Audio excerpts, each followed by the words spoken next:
1200 लोकांनी मुलाखती दिलेल्या आहेत.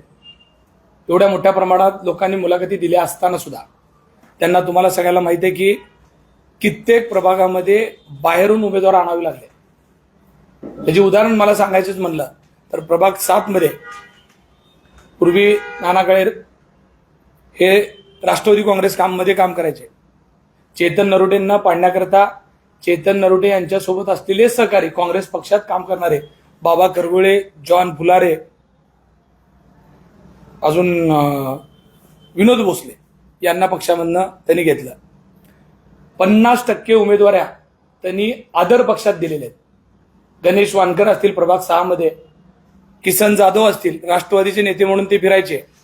म्हणजे जिथं जिथं एखादा उमेदवार निवडून येण्याची क्षमता ठेवत आहे तर तिथं त्यांचा निष्ठावंत कार्यकर्ता बाजूला ठेवला आणि त्यांनी सांगायचं की आमच्याकडे 1200 मुलाखती झाल्या. 1200 मुलाखती झाल्यानंतर सुद्धा भारतीय जनता पार्टीची लिस्ट बघितली तर त्याच्यामध्ये 50% उमेदवाऱ्या देवेंद्र कोटेंनी आदर पक्षातल्या लोकांना दिलेल्या. त्याच्यावर कहर झाला. प्रभाग क्रमांक 20 मध्ये MIM मधनं जे गेल्या वेळेस कॅन्डिडेट लढला अशा कॅन्डिडेटला त्यांना उमेदवारी द्यावी लागली. ह्यापेक्षा दुर्दैवाची गोष्ट नाही. एकीकडे MIM ला कडाडून विरोध आहे अशा पद्धतीनं बोलायचं आणि MIM मधला कॅन्डिडेट तिथं बहुसंख्य मुस्लिम आहेत आणि तिथं तू कॅन्डिडेट चालतंय या गोष्टी लक्षात आल्यानंतर MIMच्या कॅन्डिडेटला उमेदवारी द्यायची.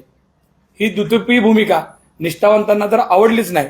पण तुम्हाला सगळ्याला माहित आहे की या उमेदवारांनी यांच्या हयातीमध्ये कधीच नरेंद्र मोदी साहेबांना नाना काळेंनी जर बटन दाबलं असेल तर नक्की भारतीय जनता पार्टीच्या कार्यकर्त्यांनी त्यांचं काम करावं.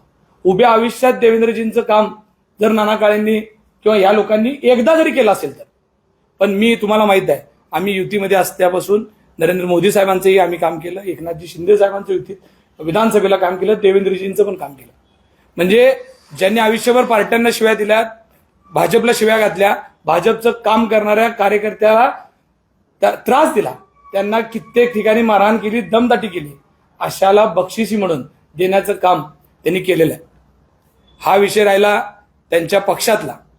पण खास करून त्यांनी ज्या पद्धतीनं प्रभाग 7 मध्ये मराठा समाजाचं नेतृत्व असलेलं संतोष भाऊ पवार, तुम्हाला माहित आहे आज राष्ट्रवादी काँग्रेसचा नेता म्हणून ते शहरभर फिरतात.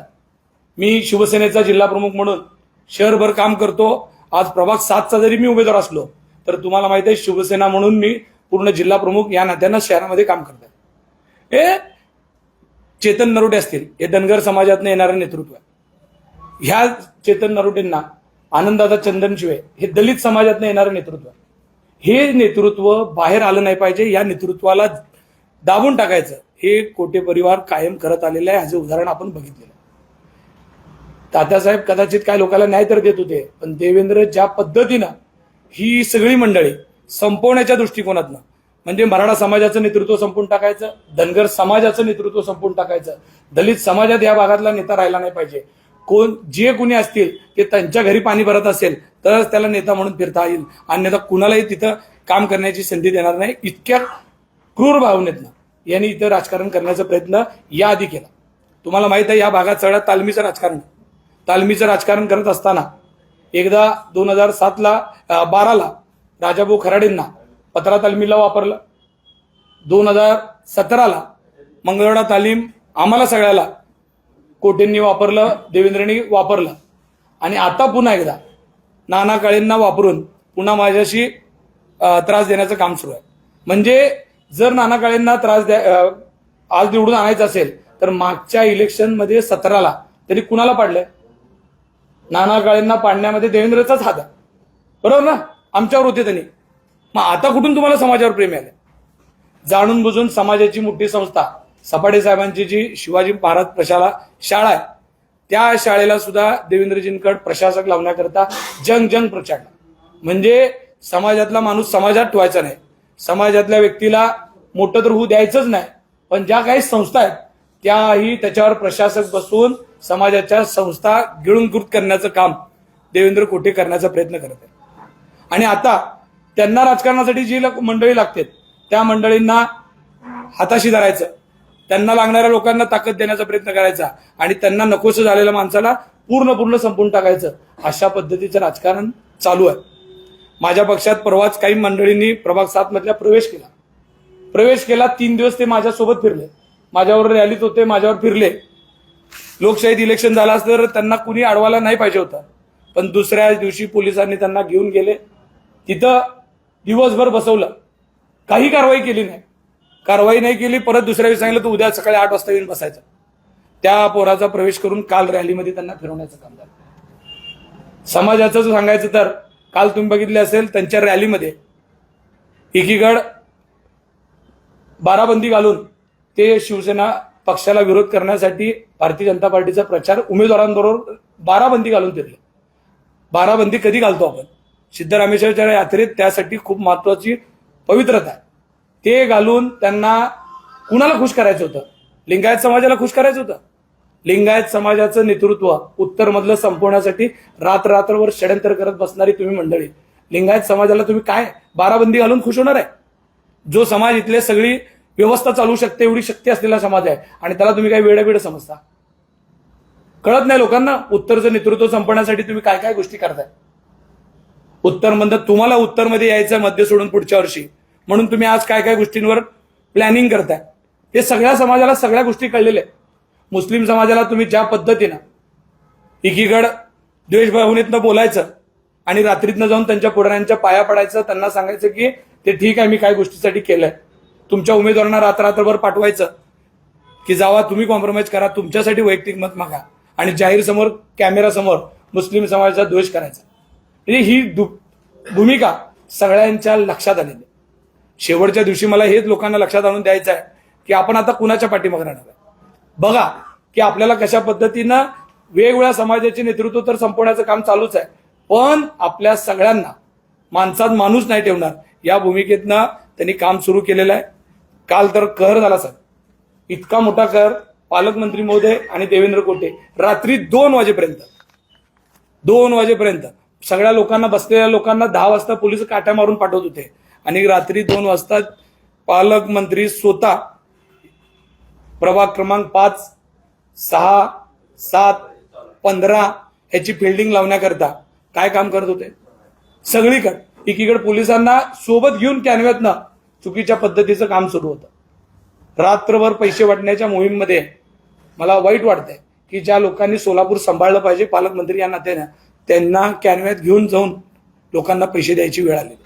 ही परिस्थिती आहे. कार्यकर्ता सापडत नाही, कुणी घ्यायला तयार नाही. अशी परिस्थिती असताना या देवेंद्र कोटेंनी त्यांना दिशाभूल करून या 4 प्रभागामध्ये रात्री कित्येक वाजेपर्यंत बसवलेलं आहे. ह्याचे मी तुम्हाला फोटो सहित ते रात्री कुठं बसले होते, काय काय करत होते हे दाखवू शकतो. याचं कारण आहे की खुलेआम आहे त्या गोष्टी.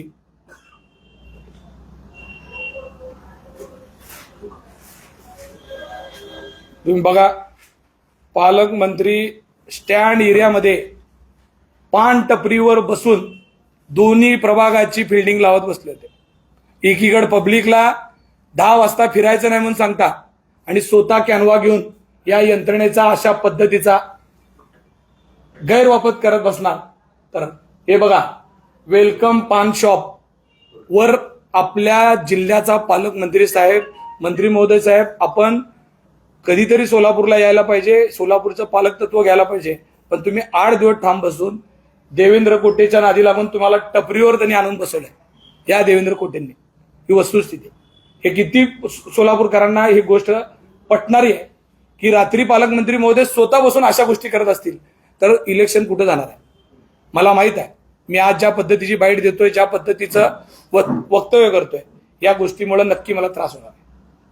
मला जेलमध्ये सुद्धा घालतील, माझ्यावर खोट्या केसेस कराव्यात यासाठी कित्येक लोकांना सांगितलं जातं की तू फक्त एक वेळीत लिहून जा की भारतीय जनता पार्टीच्या कार्यकर्त्याला सांगितलं जातं की अमोल शिंदेने तुला दम दिलाय. मी अजून तुमच्या सगळ्यांसमोर आवाहन करतो, मी इलेक्शन लोकशाही पद्धतीनं बिगर पैशाने लढणार आहे. मला मतं द्यायची असतील तर प्रेमाने कामाने द्या. मी कधी कुणाला दमदाटी करणार नाही. मी कुणालाही शक्ती प्रदर्शन करून, माझी ताकद दाखवून मला इलेक्शन जिंकायचं नाही, लढायचंही नाही. मला माहित आहे 5 वर्षाची काय कामं केलेत ती उड्या डोळ्यांनी सोलापूरकरांनी बघितलेत. त्यासाठी ते मला मतं देतील, नाही द्यायचं असतील तर नाही देतील. पण मी सांगतो की पालकमंत्री महोदय, काल देवेंद्र कोटे कित्येक लोकांना, पालकमंत्र्यांना सांगत होता देवेंद्र की या माणसाला अमोल शिंदेने दम दिला. पण तेच पोरगं सांगायला मंत्री महोदय नाही, मला त्यांनी कधीच फोन नाही लावला, कधी बोललं नाही. असं असताना सुद्धा माझ्यावर एक ओळीची फिर्याद देऊन मला उद्या यंत्रणेतनं बाहेर काढण्याचं मोठं षडयंत्र रचलेलं आहे.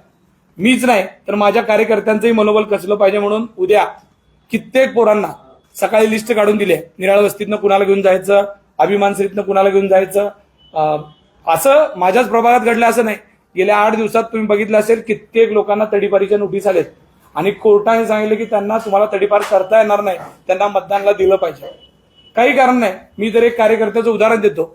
2009ला गुन्हा दाखल झालाय शेवटचा, त्याचा 2009 नंतर एकही गुन्हा नाही आहे. त्या पोराला दिवसभर बसवलंय आणि रात्री सांगितलं 107ची नोटीस देऊन त्याला पाठवलं गेलं. जर 2009चा गुन्हेगार छोट्या केसमधला आत्ता तुम्ही त्याला 107ची नोटीस देत असाल तर यंत्रणा काय काम करायला लागली. मग असं जर इलेक्शन घ्यायचं आहे तर मी मागं पण सांगितलंय, तुम्ही यादी घ्या आणि डिक्लेअर करून टाका ना. प्रभाग क्रमांक 9 मध्ये काय घडलं? प्रभाग क्रमांक 9 मध्ये राष्ट्रवादी काँग्रेसचा उमेदवार डायरेक्ट भारतीय जनता पार्टीच्या उमेदवाराला पाठिंबा देतो. कसं होऊ शकतं? काय त्याला 2च गोष्टी केल्या असतील. त्याला एकतर दहशत दिली असेल किंवा लक्ष्मी दर्शन केलं असेल. लक्ष्मी दर्शन झाल्याशिवाय किंवा दहशती या दोन्ही शिवाय उमेदवारी भरलेला फिरत फिरत असताना तुमचा भाजपचा शेला घालून फिरा लागला. ह्याच्यात काय घ्यायचं? प्रत्येक ठिकाणी हे चालू आहे. मी प्रभाग 7चं जरी उदाहरण देत असलो तरी ही गोष्ट सगळीकडे चालू आहे. सोलापुरात आम्ही बोलणारी माणसं आहे, समोर येऊन आम्हाला काय त्रास झाला तरी आम्ही समोर येऊन हिमतीने बोलण्याची प्रयत्न करतो. पण मला माहित आहे बीडी घरकुल पासून ते सोलापूरच्या शेवट टोक्यापर्यंतचा माणूस कॅमेरा समोर येऊन बोलणार नाही, त्याला होत असलेला त्रास सांगणार नाही. त्या सगळ्यांच्या व्यथा मी सांगण्यासाठी आलो. हा त्रास मला एकट्याला नाही, कित्येक उमेदवारांच्या भावाला नेलंय, कित्येक उमेदवारांच्या पै पाहुण्यांना नेत आहेत. आमच्या रॅलीत काम केला, फिरला की सकाळी पोलीस येऊन घेऊन चालले, दुपारी पोलीस त्याला दिवसभर बसू सोडते. मग असं जर इलेक्शन होणार असेल तर आपल्याला कसं उद्याची यंत्रणा करायची? मला एक हे आहे की उद्या जर मला विनाकारण अटक झाली तर तुम्ही पत्रकार बांधवांना विनंती आहे की माझ्या घरच्यांना घेऊन आपलं इलेक्शन करा. कारण मला माहित आहे की उद्या काय करणार आहेत. उद्या सकाळी करतील. मी जर जाहीर सांगितलंय पोरांना साधी पॉम्पलेट सुद्धा खिशात घेऊन फिरू नका, कारण तुमच्याच पॉम्पलेटमध्ये आमच्याच पोरांना पकडून सांगतील की तुमचे पैसे सापडले तर चला तुम्ही आतमध्ये.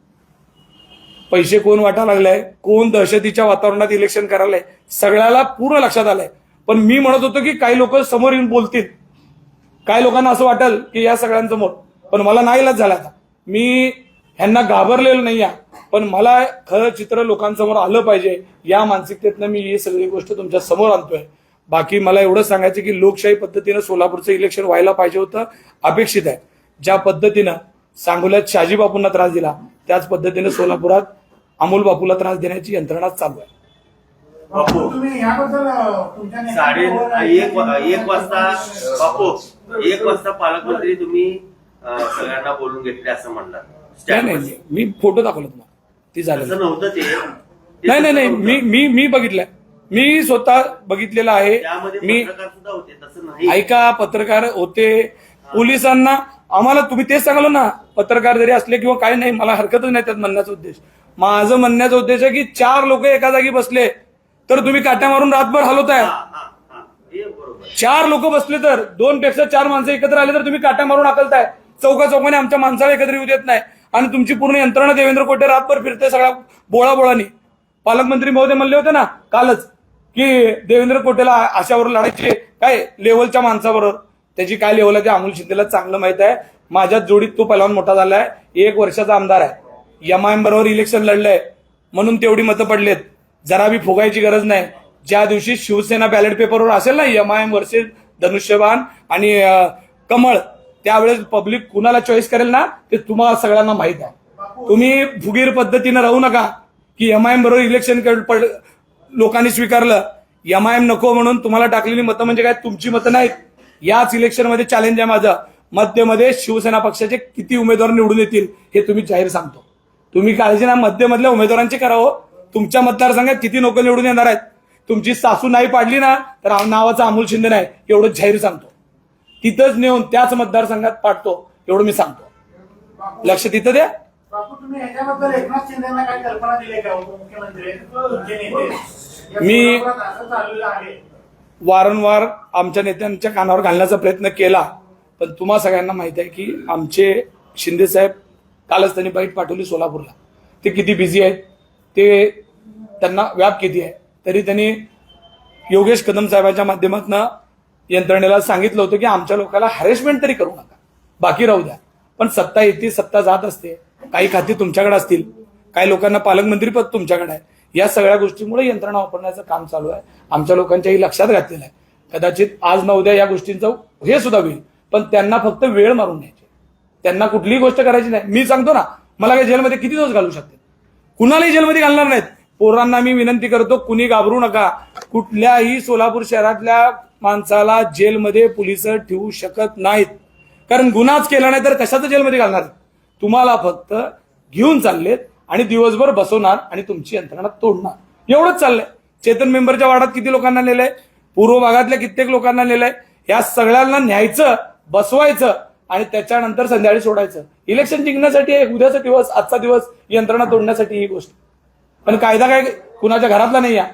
कायद्यात जी तरतूद आहे त्याच तरतुदीने ठेवावं लागेल आपल्याला. पण आम्हाला एकच म्हणायचं की भारतीय जनता पार्टीच्या कार्यकर्त्याला, देवेंद्र कोट्यांच्या चमच्यांना वेगळा कायदा आणि आम्हा सर्व लोकांना वेगळा कायदा का.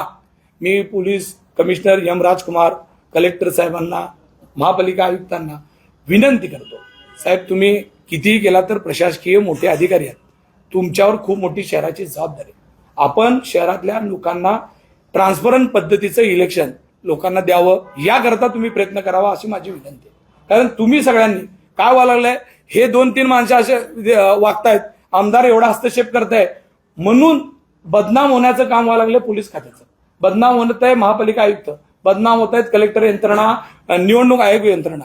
त्यांची चुकी नाही आहे, कदाचित त्यांच्या मनातही नसेल या अशा गोष्टी, पण त्यांना या सगळ्या गोष्टीत प्रेशर घालून या सगळ्या गोष्टी करायला लावतात. समोर कोण येत आहे, पब्लिक समोर कोण चाललंय, सर्वसामान्य माणसासमोर कोण चाललंय, तर या यंत्रणा चाललीत आणि आपण बसायचं. अहो एवढ्या वाईट पद्धतीने तुम्ही राहता. असे वाटते का की पालकमंत्र्यांनी कायदा स्वतःच मोडलेला आहे रात्री 10 नंतर? बघा 10 वाजता पालकमंत्री, 10 वाजता नाही, रात्री 12 वाजता टी शर्ट घालून तिथं बसले होते. त्याचे फोटो मी तुम्हाला दाखवले, कशा पद्धतीने ते घेऊन बसले होते, ते का बसले होते सगळ्याला माहित आहे. कारण आमच्या सगळ्या पोरांना पांगवायचं, आमच्या पोरांना पळवायचं. आनंददादा चंदनशिवे हा दलित चळवळीतला कार्यकर्ता आहे, हा पडला पाहिजे याकरता 5 नंबरची बिल्डिंग लावली आहे. अमोल शिंदे 7 नंबरचा उमेदवार आहे, मराठा समाजाचं नेतृत्व आहे, जरंगेंसाठी स्वतःच्या ऑफिसचा बॅनर काढलेला कार्यकर्ता आहे, पक्षाच्या पदाचा राजीनामा देणारा कार्यकर्ता आहे. मी स्वतः, तुम्हाला माहित आहे, मराठा समाजाच्या आंदोलनामध्ये स्वतः सांगितलं होतं की जोपर्यंत समाजाचा आरक्षणाचा विषय होणार नाही तोपर्यंत हे सगळ्या समाजाचे नेतृत्व संपवायचे, म्हणून या सगळ्या गोष्टी चालू आहेत. चेतन नरोडे धनगर समाजातला, त्याला संपवायचं आहे. अशा जे काही पीसी असतील यांनी त्याग केलाय समाजासाठी, या लोकांनी रक्त सांडलंय, वेळ प्रसंगी लोकांसाठी उतरले, पण ह्यांना त्यांच्या घरनं कारभार चालवण्याच्या दृष्टिकोनात हे सगळ्या गोष्टी करतायत. तुम्हाला माहित आहे त्यांची पूर्वीपासूनची स्टाईल आहे. महापालिकेतनं चालवायची नाही आहे त्यांना. महापालिका त्यांना घरात बसून बालाई सरोवरमधनं चालवायची आहे, हॉटेलमधनं चालवायची आहे, त्यांच्या ऑफिसमधनं चालवायची आहे. महापालिका ही सभागृहातनं चालली पाहिजे. सोलापूरकरांचा आवाज हा सभागृहात उठला पाहिजे, पण अशी नाही आहे परिस्थिती. म्हणून तर त्यांचे बगल बच्चे निवडून आणण्याकरता सोडायचं आणि लढणारी माणसं जी आहेत त्या लढणाऱ्या माणसांना उद्या महापालिकेत आवाज म्हणून चाललं नाही पाहिजे. जी उजूर करणारी माणसं घेऊन जायचीत महापालिकेत, आणि अशी माणसं मग काय बी झालं सभागृहात, दादा काय करू, साहेब काय करू, हे विचारून मग सभागृहात बोलणारी माणसं तयार करायची. माझं एकच म्हणणं आहे की ज्या ज्या प्रभागात लढणारे कार्यकर्ते कुठल्याही पक्षात असू द्या, मी शिवसेनेचं म्हणत नाही, आता अशी परिस्थिती झाली की भाजप वगळता सगळीकडे जे पोरं लढतायत, मनापासून कष्ट काढतायत, रस्त्यावर उतरून भांडण्याची भूमिका ठेवतायत, त्या सगळ्यांना तुम्ही चॉईस चांगला उमेदवार करून निवडून देण्याची जबाबदारी आता तुमची सोलापूरकरांची आहे. आता अशा दडपशाहीला जर आपण आता जर ताकद म्हणजे घाबरलो तर येणारा काळ आपल्याला सोलापूरकर माफ करणार नाहीत. म्हणून सोलापूरकरांना विनंती आहे की आपण आता उमेदवार चॉईस करताना या काही गोष्टी प्रामुख्यानं बघितल्या पाहिजेत. पत्रकार बांधवांनाही माझी विनंती आहे की जे खरं आहे ते तुम्ही दाखवा, जे जळतंय ते लोकांच्या भावना आहेत त्या दाखवा. मला माहित आहे इलेक्शन प्रक्रियेत काय गोष्टी होत असतात, पण या सगळ्या गोष्टीत शेवट तुम्ही लोकशाहीचा स्तंभ आहात, त्या लोकशाही जिवंत ठेवण्याचं काम तुमच्याकडे आहे. अहो आम्हाला एक दिवस जेलमध्ये घातलं, कार्यकर्त्यांना आत घातलं, ही पद्धत बदलून जाईल. उद्या हे पालकमंत्री बघा आज आहेत उद्या जातील, आमदारांनी हाय नाही, पुढच्या इलेक्शनला काय करायचं. नगरपालिकेत हेच घडलं, त्याचा परिणाम त्यांना आलाय. ज्या पद्धतीनं दडपशाही करून नगरपालिकेत इलेक्शन झालं त्याचा परिणाम त्यांनी भोगलाय, तरी सुद्धा ते अजून बी महापालिकेत असं करतायत. येणाऱ्या काळात तर मला वाटतं जिल्हा परिषद पण डिक्लेअर झाली आहे. या सगळ्या गोष्टीत यंत्रणेचा वापर करून आम्हाला अडचणीत आणण्याचा प्रयत्न चालू आहे. बापू, आता तुम्ही आमदारांवर टीका करायला, उद्या परत वर्ण सांगितलं भाजपच्या युती तुम्ही जोडून घ्या म्हणतात, तेव्हा तुमची भूमिका काय असणार आहे? कारण वरचं राजकारण तुम्हालाही माहिती आहे. परत वर्ण मी सांगितलं- आज निकालाच्या आधी सोलापूरकरांना भाजप वगळता सगळ्याच पक्षाच्या उमेदवारांना, शिवसेना पक्ष, राष्ट्रवादी काँग्रेस पक्षाची आमची युती आहे, आमच्या उमेदवारांना निवडून द्या, जास्त संख्येनं आम्हाला सत्ताच द्या असं सांगतोय. कारण एकीकडे एकनाथजी शिंदे साहेब असतील, अजितदादा असतील, यांचं नेतृत्व खमकाय. हे नेतृत्वच नाही, आम्ही पूर्ण सत्ताच मागतोय सोलापूरकरांना. लोकांच्या डोळ्यात पाणी आहे पण नळाला पाणी नाही. काय मिळालं? गेली 9 वर्ष झालं या आमदारांचा वाद बघण्या सोडून, आणि आता ते तर लई छोटा विषय होता, हा तिसरा आमदार येऊन तर पाक परिस्थितीच बदलून टाकली आहे, हे तुम्हाला सगळ्यांना माहित आहे. तुम्हाला उद्या अटक होईल ही शक्यता तुम्ही वर्तवली, कशाच्या आधारे तुम्ही हे केलं? ज्या पद्धतीनं गेल्या 8 दिवसात माझ्यासोबत फिरणाऱ्या पोरांना पोलीस स्टेशनला बोलवलं जात आहे, त्यांच्यावर 107 जुन्या कुठल्या तरी केसेस काढून त्यांच्यावर त्रास दिला जात आहे. मला माहित आहे की माझी यंत्रणा खिळखिळी करण्याकरता कुठला तर छोटा मोठा गुन्हा दाखल करण्याचा कुणाला तर सांगतील, तुम्हा पत्रकारांना कळाच्या आत ते मला अटक पण करून आत नेऊन ठेवतील, आणि मला माहित आहे दुसऱ्या संध्याकाळी मला सोडून पण देतील. मलाच नाही तर माझ्यासारख्या 50 कार्यकर्त्यावर असं होणार आहे. आणि ही माझ्याच प्रभागात हे घडेल असं नाही. मी सोलापुरातल्या सर्वच उमेदवारांना जे जे इलेक्शनच्या रिंगणात आहेत त्या सगळ्यांना विनंती करतो, कुठेही तुम्ही दहशत करू जाऊ नका. आपल्याबरोबर कुणी नाही या, यंत्रणा नाही या. तुमची एक चूक तुम्हाला पूर्ण इलेक्शन प्रक्रियेतनं बाहेर काढून टाकेल, अशा पद्धतीचं षड्यंत्र लागलेलं आहे. आणि हे सगळं डोळ्यासमोर आहे की असं षड्यंत्र नाही, अशी परिस्थिती आहे. म्हणजे मी प्रभाग 7 तर सोडा हो, सगळ्या 102 जागेवर लढणाऱ्या प्रत्येक उमेदवारांना, हे महिला उमेदवारांना सोडणार नाही. ज्या महिला उमेदवार अतिशय चांगल्या पद्धतीने लढणार आहेत त्यांना सोडणार नाही, हे बाकीच्यांचं सोडा. बापू, प्रभाग 22 मध्ये 3 मध्ये पैसे वाटप करण्यात आलं. सगळीकडेच ह्या सगळ्या गोष्टी चालू आहेत, खुलेआम चालू आहेत. पैसे वाटपनाचा, दहशत करण्याचा भडीमार चालू आहे. मी आता सोलापूरकरांना विनंती करतो की यांच्या थोड्याफार देणाऱ्या पैशावर न जाता आपण सोलापूरचा विकास डोळ्यासमोर ठेवून आपण मतदान करावं, एवढीच विनंती करतो.